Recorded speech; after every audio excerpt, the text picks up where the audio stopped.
Hi friends, welcome to my channel story book by Aaradhya. అత్తగారు ఉద్యోగం చేసి జీతం తెచ్చినన్ని రోజులు ఆమెను ఒక మహారాణిలాగా చూశారు కొడుకు కోడలు. ఆమె రిటైర్ అయ్యాక ఇక నెల నెల జీతం రాదని తెలిసాక వారి అసలు రంగు బయటపెట్టారు. కూతురైతే ఇక సరే వారికి తగిన బుద్ధి చెప్పడానికి ఆ అత్తగారు తీసుకున్న నిర్ణయం ఏమిటో ఈరోజు మనం తెలుసుకుందాం. ఉదయం జరిగిన సంఘటన ఎంత వద్దనుకున్నా శారదమ్మ మనసులో కదలాడక మానడం లేదు. కొడుక్కి అన్నం పెడుతోంది శారదమ్మ. అబ్బా, ఈ కూరేమిటి ఇంత కారంగా తగలడింది అని విసుక్కుంటూ తింటున్న కంచంలో ఉమ్మేశాడు కొడుకు రమేష్. ఆవిడ మనసు చివుక్కుమంది. అయ్యో, పొరపాటున ఎక్కువ వేసినట్టున్నానురా అంది నొచ్చుకున్నట్లుగా. వండి పెడితే తినడం కాదు, వండడం కూడా నేర్చుకోవాలి అని కంచంలో చెయ్యి కడిగి విసురుగా వెళ్ళిపోయాడు కొడుకు. ఏమిటి, నాకు వంట రాదా అని స్థానువులా ఉండిపోయింది శారదమ్మ.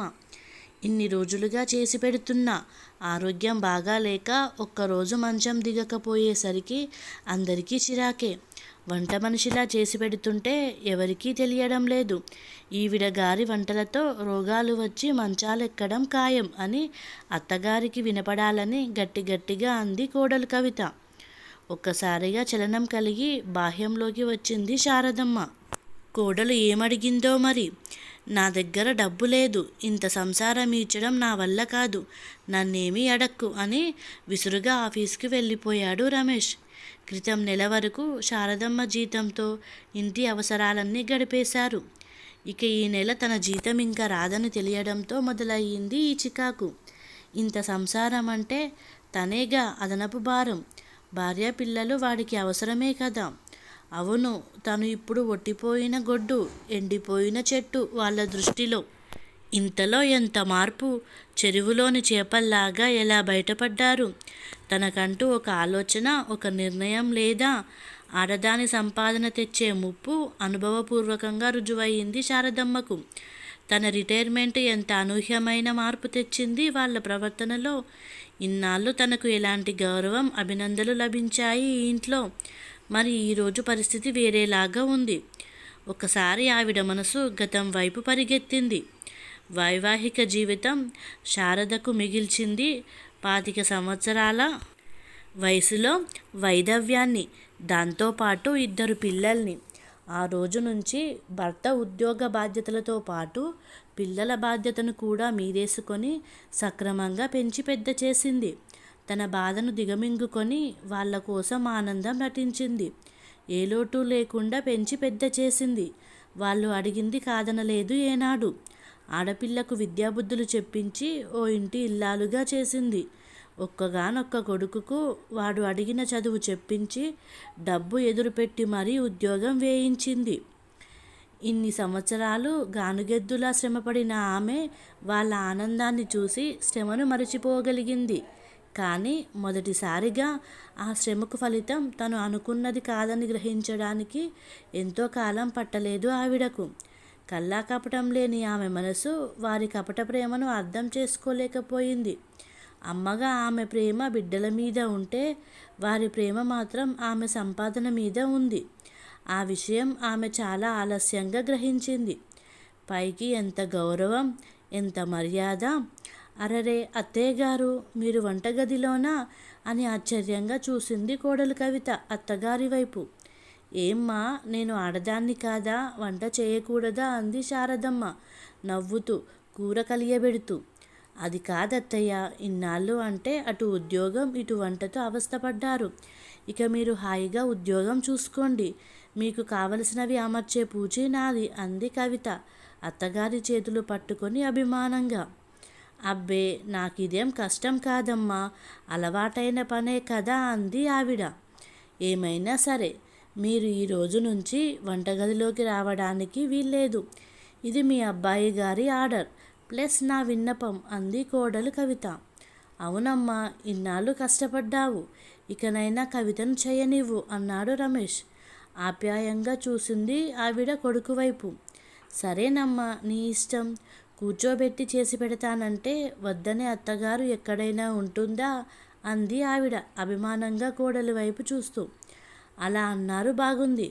మా అత్తగారు అందరి అత్తగారుల లాంటి వారు కాదు, ఉద్యోగం చేసే అత్తగారు అంది కవిత అత్తగారిని ముద్దాడుతూ. పిచ్చి పిల్ల అనుకుంది శారదమ్మ. ఆవిడ రోజు ఆఫీస్కి వెళ్ళే టైం కల్లా కోడలు ఆమెకు వండి పెట్టడమే కాకుండా కట్టుకునే చీర దగ్గర నుంచి రెడీగా పెట్టడం ఎంతో హాయిగా అనిపించేది శారదమ్మకు.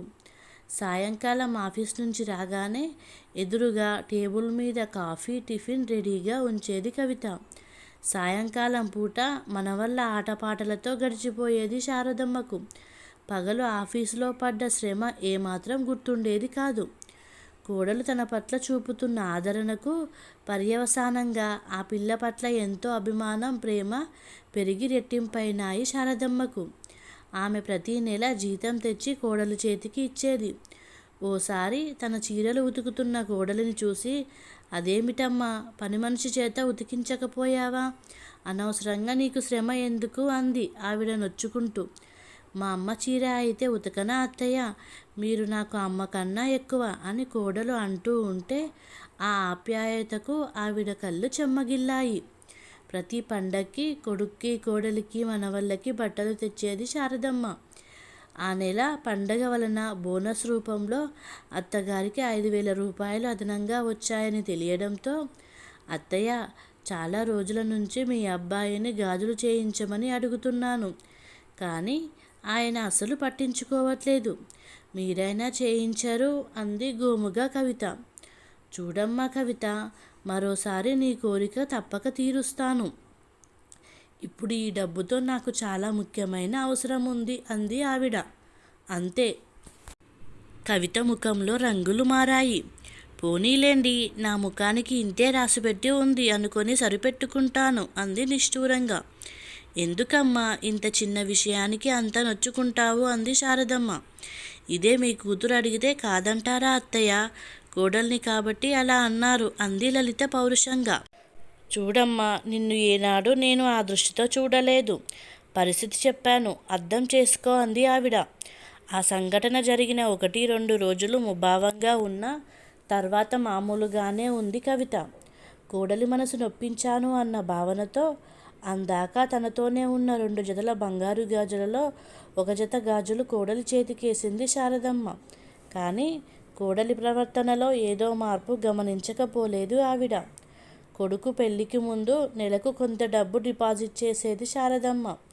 మరి ఇప్పుడు కోడలు ఆ డబ్బు ఏం చేస్తుందో తెలియదు.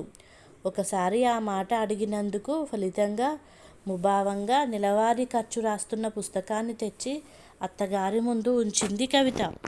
అప్రయత్నంగా పుస్తకంలోకి చూసిన ఆవిడ దృష్టి ప్రతీ నెల పని మనిషి బట్టల ఉతుకు ఖర్చుగా 200 రూపాయలు చూసి చకితురాలయ్యింది. ఏమిటమ్మా ఇది, మన ఇంట్లో పని మనిషి లేదుగా అంది ఎలా అడగాలో తెలియక. అవునండి, పని మనిషికి వేస్తే ఎలాగో డబ్బు ఇవ్వాలిగా. వారానికి 7 చీరలు చొప్పున నెలకి 28 చీరలు. లాండ్రీకి వేసినా పని మనిషి ఉతికినా ఇంతకన్నా ఎక్కువే అవుతుంది కదా. అందుకే ఆ డబ్బు నేనే తీసుకున్నాను అంది. మొదటిసారిగా కోడలి ముఖం చూడ్డానికి సిగ్గు అనిపించింది ఆవిడకు. మరికొన్ని రోజులకు తన జీతం మాత్రమే ఇంటి ఖర్చులకు వాడుతున్నారని, కొడుకు జీతం మొత్తం డిపాజిట్ చేస్తున్నారని తెలిసినా ఏమీ అనలేదు ఆవిడ. మరుసటి నెల తనకు కావలసిన డబ్బు ఉంచుకొని మిగిలింది మాత్రమే కోడలికి ఇచ్చింది. అంతే. డబ్బు చాలడం లేదని, ఈ సంసారం నిర్వహించడం తన వల్ల కాదని అత్తగారికి వినపడేలా సనుగుడు మొదలుపెట్టింది కవిత. అత్తగారి మౌనాన్ని ఆసరాగా తీసుకొని మరింత విజృంభించింది కవిత. ఒక్కొక్క రోజు కాఫీ మాత్రమే ఇచ్చి టిఫిన్ మానేసేది కవిత. అదే సమయాన కొడుకు టిఫిన్ చేయడం చూసినా పెదవి విప్పేది కాదు ఆవిడ. మరో గణనీయమైన మార్పు సంభవించింది ఆ ఇంట్లో. శారదమ్మ రిటైర్మెంటుతో. తల్లి రిటైర్ అవ్వడం కొడుక్కి, అత్తగారు రిటైర్ అవ్వడం కోడలికి కష్టంగా ఉంది. అమ్మా, రిటైర్ అయ్యావు కదా, ఎంత డబ్బు వస్తుందంటావు? వచ్చే ఆ డబ్బుని ఏం చేయాలని అనుకుంటున్నావు అని అడిగాడు కొడుకు తల్లిని. ఏం చేస్తారేంటి మీరు మరీను, ఆవిడకు మనం తప్ప ఇంకెవరున్నారు అంది కోడలు. ఇంకా నేనేమి నిర్ణయించుకోలేదు బాబు అంది శారదమ్మ. తల్లి రిటైర్ అయ్యిందని తెలియడంతో వచ్చిన కూతురు రజిత, ఏంటమ్మా ఇలా చిక్కిపోయావు అంది తల్లిని చూసి. అంతేకాదు, అమ్మా నీ చేతికి 2 జతల గాజులు లేవు, ఏమయ్యాయి ఏమిటి అని కూడా అడిగింది. వదినకు 1 జత ఇచ్చాను అన్న తల్లి మాటలు విని, నేను చచ్చాను అనుకున్నావా అంది గొనుక్కుంటూ. ఈ సమయంలో చెల్లెలు రావడం ఎందుకు అన్న అనుమానంతో ఉన్నాడు రమేష్. ఆ రాత్రి తల్లి పక్కనే పడుకొని కబుర్లు చెబుతున్న కూతురు రజిత ఉన్నట్టుండి తల్లి గుండెల్లో ముఖాన్ని దాచుకొని వెక్కి వెక్కి ఏడవసాగింది. ఏమ్మా రజిత, ఏమైంది అంది శారదమ్మ కంగారుగా. అమ్మ, జీవితంలో ఉద్యోగం పేరిట ఎంతగానో అలసిపోయావు నువ్వు. నాన్న ఎలా ఉంటాడో కూడా తెలియని మమ్మల్ని పెంచి పెద్ద చేసి మాకు ఒక జీవితాన్ని ఇచ్చావు. ఇన్నాళ్ళ నీ శ్రమ అనంతరం నీకు విశ్రాంతి ఎంతైనా అవసరం. ఎప్పుడు రమ్మన్నా ఉద్యోగం వంక చెప్పేదానివి.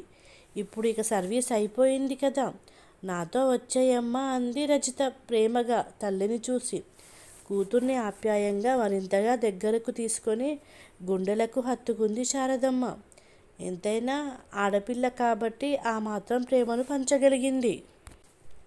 అమ్మ, సర్వీస్లో ఉన్నంత వరకు నెల నెలా జీతం మొత్తం అన్నయ్య కుటుంబానికి ఖర్చు పెట్టావు. నేను కాదనలేదు. ఇప్పుడు నువ్వు రిటైర్ అయ్యాక వచ్చే డబ్బు మాత్రం నాకే ఇవ్వాలి. నిన్ను నా గుండెల్లో పెట్టి చూసుకుంటాను అంది కూతురు రజిత. గుణపం దింపేలాంటి మాట అని గుండెల్లో పెట్టుకుంటుందట. నా కూతురు అని అనుకుంటూ ఎవరూ నా వారు కాదు అన్న పాట గుర్తొచ్చింది ఆమెకు. తల్లి నిర్ణయం చెప్పకపోవడంతో ఉత్తరం రాయమని చెప్పి వెళ్ళింది రజిత. తల్లి మనసుని అర్థం చేసుకోకపోగా తమ అసలు నిజాన్ని బయటపడేసుకున్నారు ఆమె సంతానం. ఉదయం పేపరు చదువుతున్న అత్తగారికి వినపడేలా, అప్పుడంటే ఆఫీస్ కాబట్టి వంట వద్దన్నాను. ఇప్పుడేం వచ్చింది, ఉద్యోగానికి రిటైర్మెంట్ కానీ తిండికి పనికి కాదుగా అంది కోడలు పరోక్షంగా. కొడుకైతే, అమ్మ, ఇన్నాళ్ళు నా భార్య కష్టపడింది, ఇప్పుడు నీకు పని లేదు కదా, కాస్త హెల్ప్ చేయని నేరుగానే చెప్పాడు. అప్పుడు చేశాను కాబట్టి ఇప్పుడు చేయించుకు తీరుతాను అన్నట్లుగా ఇంటి పని మొత్తం అత్తగారి మీదే వదిలేసింది కోడలు. అలవాటు తప్పిన పనవడం వలన అలసటగా అనిపిస్తుంది శారదమ్మకు. అదే రీతిలో ఉదయం కారం ఎక్కువైంది కూరలో. కడుపులోని కోపాన్ని బయట పెట్టాడు కొడుకు. సంధ్య చీకట్లు ముసరడంతో వాస్తవంలోకి వచ్చింది శారదమ్మ. మరో 2 రోజుల్లో ఉగాది పండుగ ఉండటంతో కూతురికి ఉత్తరం రాసింది శారదమ్మ. అందుకోవడమే తరువాయి. రెక్కలు కట్టుకొని వాలింది కూతురు.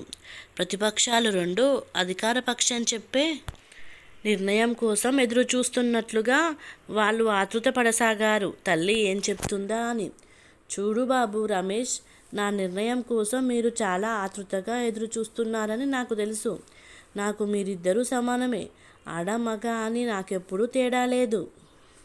నేను సర్వీస్లో ఉండగా కొన్న ఫ్లాట్లో ఇప్పుడు వచ్చిన డబ్బుతో 2 వాటాల ఇల్లు కట్టించాను. నా రిటైర్మెంట్ కానుకగా మీ ఇద్దరికీ చెరొక వాటా ఇవ్వాలనుకున్నా అని ఆవిడ చెప్పడం పూర్తి కాకముందే, కొడుగ్గా మొత్తం ఇల్లు నాకే చెందాలి, వాటా ఇవ్వడానికి నేను ఒప్పుకోను అన్నాడు రమేష్ తీవ్రంగా. ఎందుకు ఒప్పుకోవు? అమ్మ ఉద్యోగం చేసినన్నాళ్ళు ఈ జీతం మొత్తం మీరేగా వాడుకున్నారు. న్యాయంగా అసలు ఆ ఇల్లంతా నాకే చెందాలి. అమ్మ 1 జత బంగారు గాజులు వదినకు ఇచ్చినా నేను మంచిదాన్ని కాబట్టి ఊరుకున్నాను అంది రజిత రెట్టింపు స్వరంతో. తను ఎదురుగా ఉన్నాననే ధ్యాస కూడా లేకుండా వాళ్ళిద్దరి తగువు చూస్తుంటే దుఃఖం వచ్చింది శారదమ్మకు.